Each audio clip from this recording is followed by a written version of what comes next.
कि सर्वप्रथम सभी ने जिक्र किया, मैं श्रद्धांजलि अर्पित करती हूँ हमारे उन दो पशुपालकों को जिनके साथ ये घटना हुई। और इसीलिए स्वागत का जो कार्यक्रम था उसको हमने स्थगित करना सोचा, क्योंकि एक आत्मीयता के नाते, एक संवेदनशीलता के नाते अच्छा प्रोग्राम नहीं जाता वो। लेकिन ऐसा ये कोई प्रोग्राम भी नहीं था कि जिसको आप सबकी भावनाएं थी, मैं इसको आगे बढ़ाते हुए मैं यही कहना चाहूँगी, मुझे मालूम है मैं जिस दिन से राजनीति में आई हूँ, या जिस दिन से इनको लगने लगा था कि ये राजनीति में आएगी, उसी दिन से आप पीछे इन 6-7 सालों का विवरण उठाकर देख लो। आप सबके बीच में अलग अलग होकर आए थे, लेकिन जब भी मेरी बात आई तो इकट्ठे होकर आए कि किसी तरीके से इसको आगे बढ़ने से रोका जाए। मैं इस मंच के माध्यम से, चाहे वो मनोज नावली है, चाहे वो राम सिंह कसवा है, चाहे राहुल कसवा है, चाहे राजेंद्र राठौड़ है, जब खेल के जगत में भी लक्ष्य निर्धारित करके वर्ल्ड लेवल तक गई थी, और आज के पेपर की कटिंग में भी आपने देखा होगा जब ओलंपिक का जिक्र आया तो मेरा जिक्र आया, हमने उस तिरंगे का मान रखा और राष्ट्रगान निभाया। उस खेल क्षेत्र से आगे बढ़ते हुए जब राजनीति के क्षेत्र में आए, तब भी हमने एक अपना टारगेट बनाया, एक लक्ष्य बनाया, और वो लक्ष्य क्या था कि अंतिम पंक्ति में बैठे उस व्यक्ति के लिए, उस गरीब व्यक्ति के लिए मुझे इस राजगढ़ क्षेत्र के लिए कार्य करना है। तो आप कितना भी विरोध करें, मैं रुकने वाली नहीं हूं, मैं डरने वाली नहीं हूं। क्या बिगाड़ लेंगे मेरा? मैं मेरी मेहनत करती हूँ, आप सब अपनी मेहनत करते हो। कुछ बदलाव किया क्या उन्होंने आपकी जिंदगी में जब वो विधायक थे? मैंने जरूर किया है। किस तरीके से किया है वो मैं बताना चाहती हूँ। ये छोटे छोटे बच्चे मेरे सामने बैठे हैं और इनकी माताएं और पिता बैठे हैं। कभी मन में आता होगा कि मेरा बच्चा भी इंग्लिश मीडियम स्कूल में जाए? आता है ना कि मेरा ये छोटा सा बच्चा है, इसको भी वो अधिकार होना चाहिए कि वो इंग्लिश मीडियम स्कूल में पढ़े।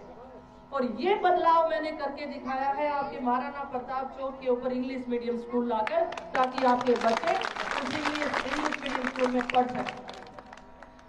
आज ओलंपिक का जिक्र आता है, आप मेहनत मजदूरी करने वाले व्यक्ति हैं, लेकिन थोड़ा बहुत जो भी लोग इससे जुड़े हुए हैं, इसको देखते हैं, आज जब हम तिरंगे की बात करते हैं तो आपके मन में भी आता होगा कि मेरा बच्चा भी इस मुकाम तक पहुंचे।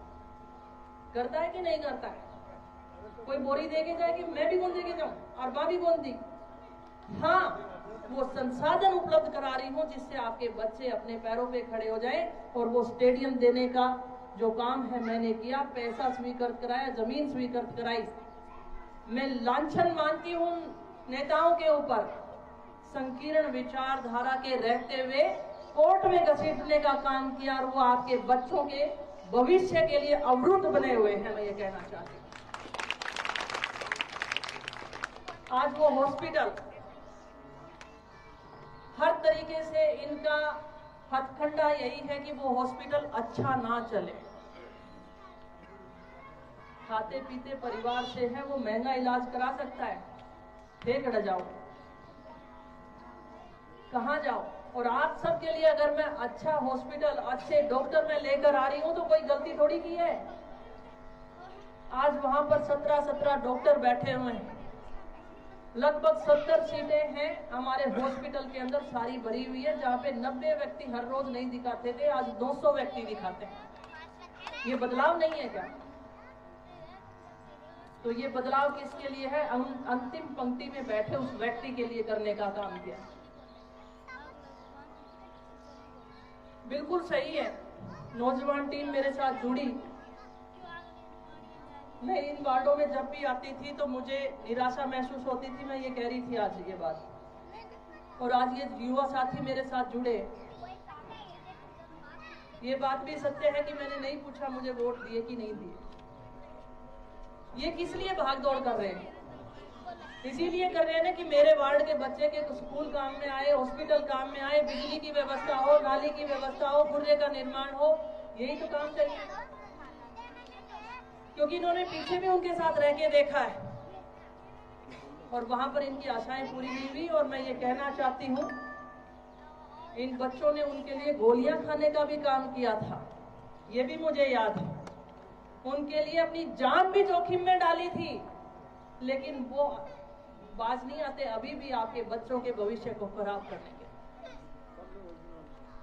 ये पहचानना होगा हमें।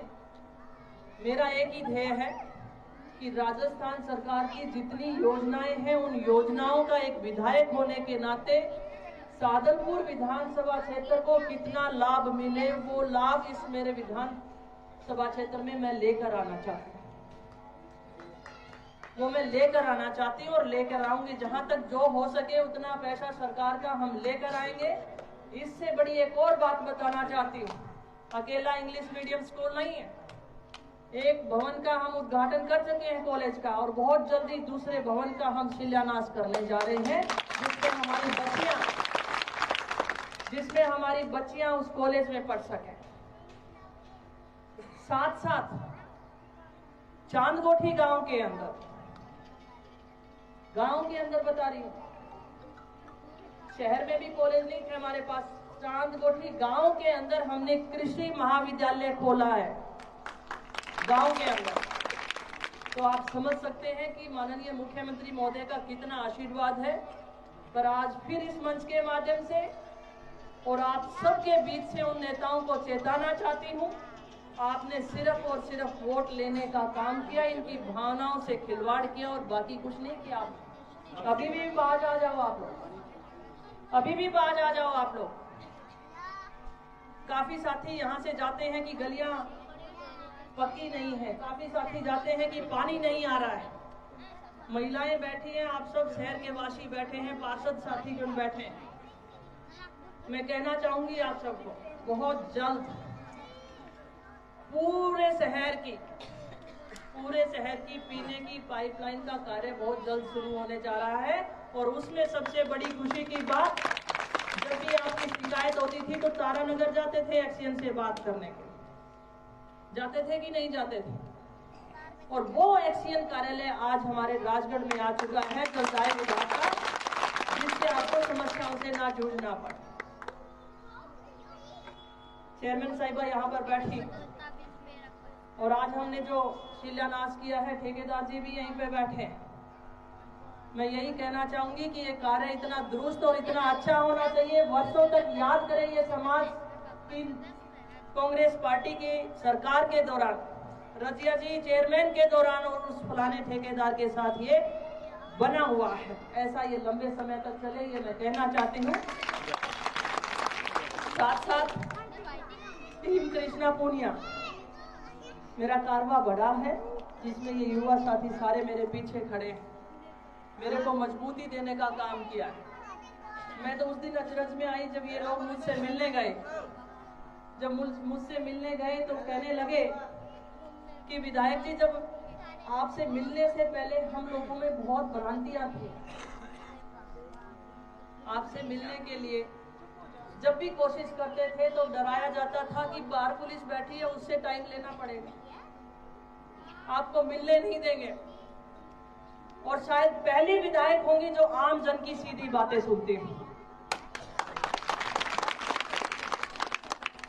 उसी अनुरूप मैं आगे बढ़ते हुए यही कहना चाहूंगी, आप सबका आशीर्वाद बना रहा तो निश्चित तौर पर ये जो घटनाएं हो रही हैं या जिस तरीके से माहौल खराब किया जा रहा है, लाशों के ऊपर राजनीति की जा रही है, स्टेडियम ना बनने देने के लिए कोशिश की जा रही है, कड़े पजामा ऊंचा करके खड़े हो जाएं, शर्म तो रेडी होनी, ये चीजें सारी बंद हो जाएंगी, मैं ये कहना चाहती हूँ। लेकिन समझना क्या होगा कि सार्वजनिक विकास क्या होता है, उसके बारे में हमें समझना होगा। अगर यही बदलाव आज से 45 वर्ष पूर्व हो गया होता तो शायद ऐसा माहौल हमारे राजगढ़ में नहीं होता। क्या चेयरमैन पहले नहीं बने थे क्या? इनकी पार्टी के बने ही होंगे। बारिश तो इसी सीजन में थोड़ी आई है। तब नहीं दिखी थी क्या इनको बारिश? तब ये महाराणा प्रताप चौक नहीं दिखा था या नरडिया मौला नहीं दिखा था? क्या नहीं दिखा था इनको? लेकिन पैरों के तले की जब जमीन खिसकने लगी ना, तब पजामे ऊंचे करने लगे। तो इनको समय रहते हुए मैं सिखाना होगा। आप निश्चित रहिए, आपके बच्चों का भविष्य मेरा लक्ष्य है कि वो अच्छे से पढ़े लिखे, रोजगार प्राप्त करें। उसी अनुरूप आप इनको शिक्षा दीजिए। पीने की पाइपलाइन बिछने के बाद आपके वार्डों का जो गलियां हैं उनसे भी हम पक्का करवा देंगे। और जो महाराणा प्रताप के पानी की निकासी की बात कही, उसमें भी मैं बताना चाहूंगी कि प्रयासरत थी कि शहर में ड्रेनेज सिस्टम आ जाए, जो सीवरेज की व्यवस्था हो जाए। कुछ कमियां रही, पानी की कमी के कारण कहूँ या जनसंख्या की वजह से कहूँ, जिस वजह से हम समय रहते नहीं ला पाए। लेकिन आगामी वर्षों में भी यही प्रयास रहेंगे कि हम उसे भी करवाएं। सभी पार्षद साथी आज उपस्थित हैं, मैं इनको यही कहना चाहूंगी, निष्पक्ष भाव से आप कार्य करिए। और ईमानदारी के साथ कहती हूँ कि आपके वार्ड में भी कारवां इसी तरीके से बढ़ता जाएगा अगर बिना भेदभाव के आप काम करते हैं। मैं मंच पे हमारे मोर सिंह जी और साथ में आज हमारे भानाराम जी एक वोट से चुनाव हारे थे, या तो सीपी जोशी जी हारे थे, ये हारे थे। अन बेरो है वोट की कीमत को, लेकिन आज हमारे साथ जुड़े हैं और कार्यक्रम की अध्यक्षता कर रहे हैं। आज इस मंच पे पहली बार पार्टी की अध्यक्षता लेने के बाद ये कांग्रेस पार्टी को पहला प्रोग्राम है धरो आज तो घर वापसी है। ये नहीं गए आयो तो राम आयो चुकर आयो। ये कह रहे मैं कांग्रेस में ही था, पर वो मेरा हो गया था वनवास, अब मैं वापस आ गया हूँ तो दिवाली सी होगी को नहीं होगी अपनी। तो आज अध्यक्षता कर रहे हैं। मैं आपको भरोसा दिलाती हूँ कि आपने एक बात महसूस की थी कि हमें मान सम्मान नहीं मिल रहा था। भानाराम जी खुला दरबार है हमारे घर का, 24 घंटे मान सम्मान में कोई कमी नहीं आओ। अपने वार्ड के काम कराओ, लेके आओ, मिलो जुलो, कोई दिक्कत नहीं आएगी। आज आपके घर वापसी हुई है, दिवाली जैसा काम है आपका। और बस ऐसा ही है कि ये तो बने ही बने, और इसी वार्ड में हमने काफी सारे कार्य किए थे जिसको मैं दोहराना चाहती हूँ। सीसी ब्लॉक निर्माण में नाली सुरेश कुमार के घर से अर्जुन राम भार्गव के घर तक मकान तक, और वाया महावीर सैनी के मकान से वार्ड नंबर 3-4, इसकी लागत रही थी 14,26,000 रुपए। और हाल ही में water track CC block Nykaa सामुदायिक भवन वार्ड नंबर 3 में, जिसका आज हम शिलान्यास कर रहे हैं, इसकी लागत 22 लाख रुपए है, जिसका आज हमने शिलान्यास किया। और सीसी ब्लॉक रोड में नाली में श्यामलाल सोनी के घर से चंपालाल घोड़ावत के घर तक वाया श्री निवास सोनी के घर तक वार्ड नंबर 3 व 6 लाख की लागत, 6 में लगभग 8.5 लाख की लागत से। और सीसी ब्लॉक सड़क निर्माण कार्य सुरजन सिंह के घर से कन्हैया लाल के घर तक लागत लगभग 5 लाख रुपए। सीसी ब्लॉक रोड श्याम सुंदर के घर से भीमसेन के घर तक राशि लगभग 4.5 लाख रुपए। सीसी ब्लॉक महेंद्र भार्गव के घर से नवल पुनिया के घर तक राशि लगभग 3.5 लाख रुपए। नाला कवरिंग कार्य विनोद कुमार की दुकान से मकान तक वार्ड नंबर 3, और जिसकी लागत रही है 1 लाख रुपए। और शौचालय का निर्माण किया मोता चौक पे, जिसकी भी लागत 2.25 लाख के करीब रही। इस तरीके से अगर हम देखते हैं तो 62.5 लाख के करीब के कार्य हम कर चुके हैं। और बुआ भगवानी भी सुने कटिपा मैं भी हटो चिंता ना करे बुआ तेल आदमी सारंग सामांगा सारंग सामा में मेरू जोड़ियो टांगिया मैं गोली आंस को जितनु हांदा या थारी सेवा खतर लागी रहे बुआ भगवानी को या तो बिल्कुल या हुआ बात तो दे महिला होगी के बढ़िया बात करी मैंने भी प्रोत्साहन मिलो है। तो बुआ भगवानी चिंता ना करे थारला वार्ड का भी इस तरह ही कल्याण कर देंगे। और ज़्यादा समय ना लेते हुए मंचासीन रोहतास भैया हमारे पार्षद हैं, सम्मानीय ओम प्रकाश जी, और हमारे इसी वार्ड से पार्षद पति सम्मानीय महेंद्र जी, संजीव जी पूनिया, और सम्मानीय मोहसिन जी, सम्मानीय जयसिंह जी, सम्मानीय हमारा पार्षद जयवीर ढाका जी, और ये एक दिन देवी बा कर लो बनवास हो गयो तो बनवास पूरो, अरे कोई यो चीज या थे भी कर लो ठीक होगा। तो इसी तरीके से हमारे पार्षदगण सबका मैं हार्दिक अभिनंदन करती हूँ, स्वागत करती हूँ, और आप सब यहाँ पर पधारे इसके लिए मैं आपका आभार व्यक्त करती हूँ, और आपको शुभ कामनाओं के साथ ये धर्मशाला और इसके कार्य को हम सौंपते हैं। इन्हीं शुभकामनाओं के साथ जय हिंद, जय भारत।